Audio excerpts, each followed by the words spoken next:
Hi everybody, it's Grace. Welcome to Eating Peace this week. A lot of people have eating troubles and woes and feel pain when it comes to food and eating. Maybe you've struggled for a very long time. We'll use language that sounds like this. I just can't have that stuff in the house. If I even see the box, I will start, gaining weight. I'll eat the whole entire thing. If I even get started with one simple taste, it's all over. It's done for. So in other words, the way they're speaking about themselves is like they're very completely out of control and sort of labeling themselves in these ways. Sometimes it can be very, very negative. All of us have that voice, the voice, very intensely negative. It can be extremely vicious. I mean, you're meaner to yourself often than any other people that you've ever encountered.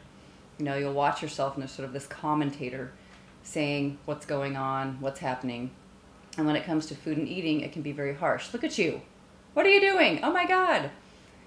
But you can catch yourself speaking in that particular tone, in that language.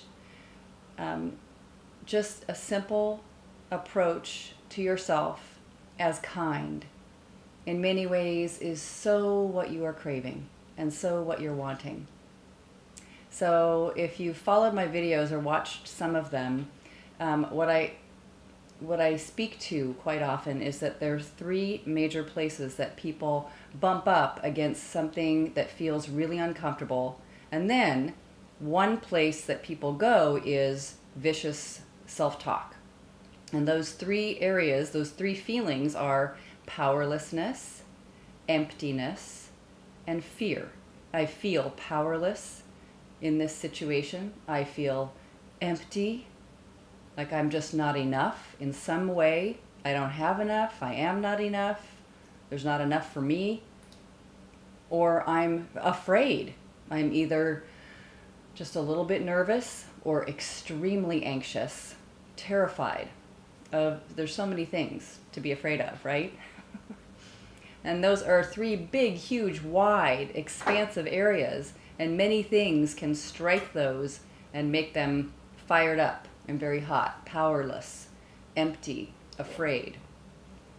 What I suggest is to bring three more things to any of those experiences that are also equally, maybe 10 times, put it that way, more powerful. And this voice will think, no, no, no, no, it isn't. They're written in the Tao Te Ching.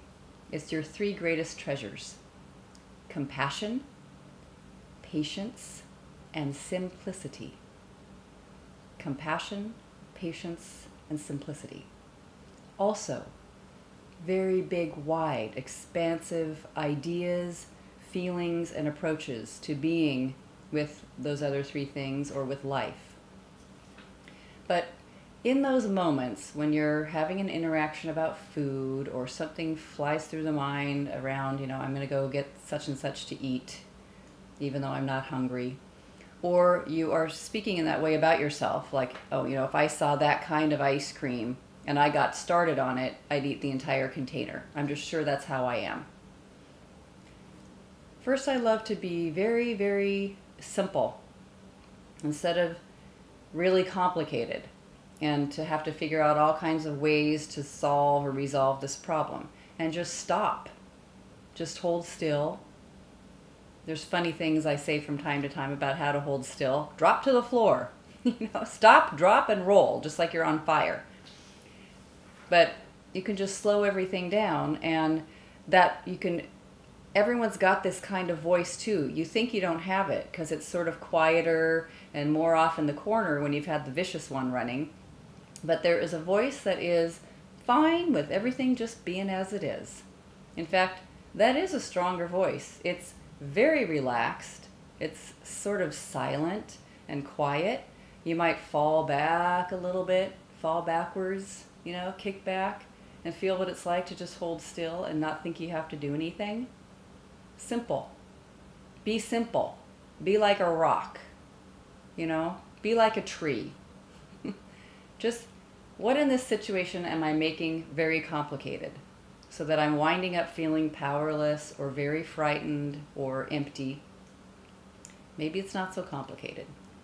If I was very, very simple about this, what would I do? What would I say? Could I just stop and wait? Which is the second part, patience. Can I just hold still and wait until something calmer or some new idea pops in? Maybe I don't even have to do anything myself and somebody will just come along and help out.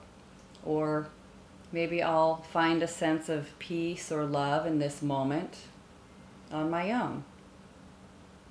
So, patience. Keep things simple. Can I be patient in this moment?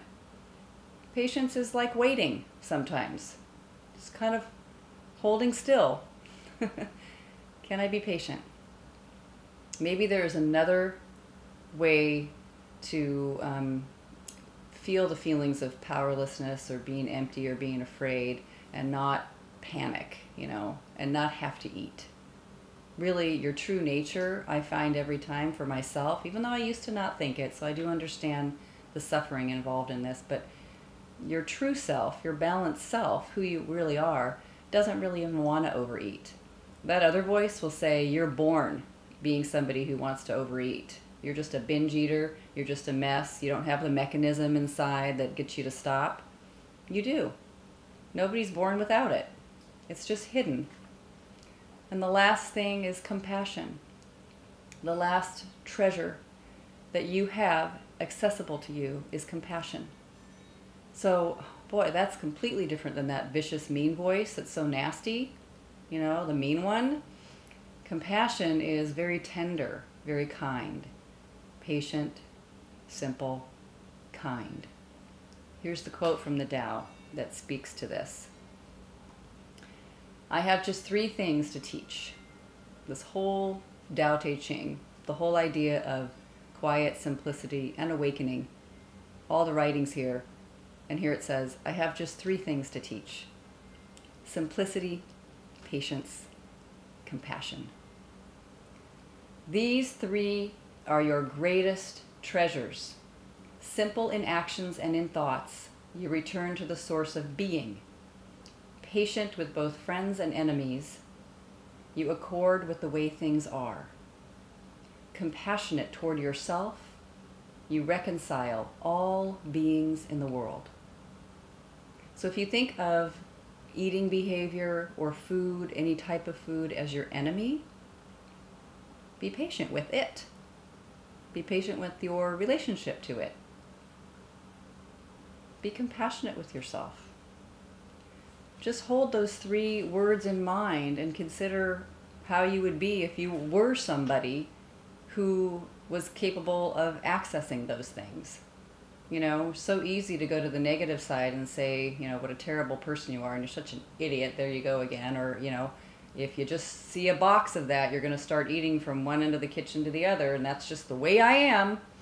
So this is simply checking, making sure, what if that wasn't just the way I am? What if I have these 3 other things available to me? And I can get help. I don't have to sit all alone in a cave, drumming it up all by myself. I can ask other people, are you ever compassionate with yourself? What do you do? If I was more patient with myself in this moment, if I was patient with myself like I'm a little itty-bitty baby, how would I be? If I kept things very, very simple and I just entered a state of more like being and doing nothing, what would it look like? All right. I know that's a lot, but let me know how it goes. It can be much more simple than you think. Take care. Bye, everybody.